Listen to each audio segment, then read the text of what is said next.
তুমি কি জানো না আমি কতটা চেষ্টা করেছি তোমার একটুখানি ভালোবাসা, একটুখানি মনোযোগ পাওয়ার জন্য। প্রতিদিন নিজের রাগ, নিজের অভিমান কান্না চেপে রেখে হাসি মুখে তোমার পাশে দাঁড়িয়েছি। শুধু ভেবেছি আজ নয় হয়তো কাল থেকে সব ঠিক হয়ে যাবে, তুমি হয়তো কাল থেকে সব বুঝবে। কিন্তু তুমি আমাকে এমন ভাবে অবহেলা করেছো, এমন ভাবে ঠকিয়েছ যেন আমি তোমার জীবনের কোনো মূল্যহীন এক অধ্যায়, যে অধ্যায় তোমার কখনো প্রয়োজন হবে না। আমার কথা, আমার অনুভূতি, আমার চোখের জল তোমার কাছে কিছুই ছিল না। আমি এতটাই তোমার কাছে অসহায় ছিলাম। এক সময় আমি অপেক্ষা করতাম তুমি ফিরে এসে বলবে, এই শুনো আমি আছি, আমি বুঝেছি তোমাকে।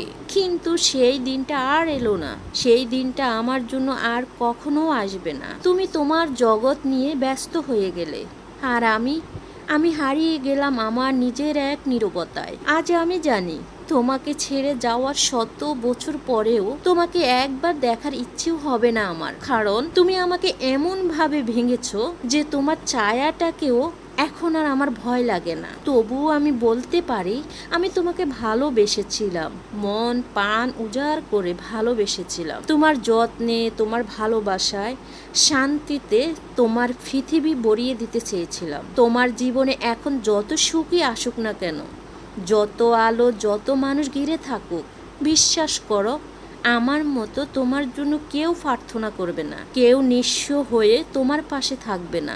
একদিন যখন একা থাকবে, রাতের নীরবতা তোমাকে ঘিরে ধরবে, তখন মনে পড়বে একটা মেয়ে ছিল যে তোমাকে নিজের জীবনের থেকেও বেশি ভালোবাসতো, বেশি মনে করত, যে তোমাকে হারিয়েও ভালোবাসতে ভুলে যায়নি। কিছু কিছু মায়া দূর থেকেই সুন্দর। তাই আমি তলিয়ে গেলাম, হারিয়ে গেলাম অথই সাগরে, নীরবে নিবৃত্তি একটু একটু করে।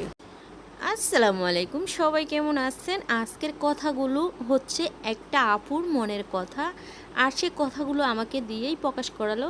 তো কথাগুলো কেমন হয়েছে, আপনাদের কারো লাইফের সাথে মিলে গেছে কিনা অবশ্যই কমেন্ট করে জানাবেন। আর ভিডিওটি ভালো লাগলে অবশ্যই একটা লাইক দিবেন এবং পেজটি ফলো দিবেন, ইউটিউব হলে চ্যানেলটি সাবস্ক্রাইব করবেন।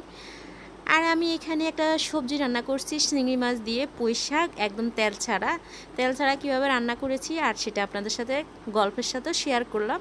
তো সবাই রান্না করলে খেতে চাইলে তেল ছাড়া, যাদের গ্যাস্ট্রিকের প্রবলেম আছে তারা কিন্তু এইভাবে রান্না করে খেতে পারেন। তারা কেন, সবাই তেল ছাড়া রান্না করে খেলে অনেক বেশি স্বাস্থ্যের জন্য ভালো হয়। তো সবাই ভালো থাকবেন, সুস্থ থাকবেন।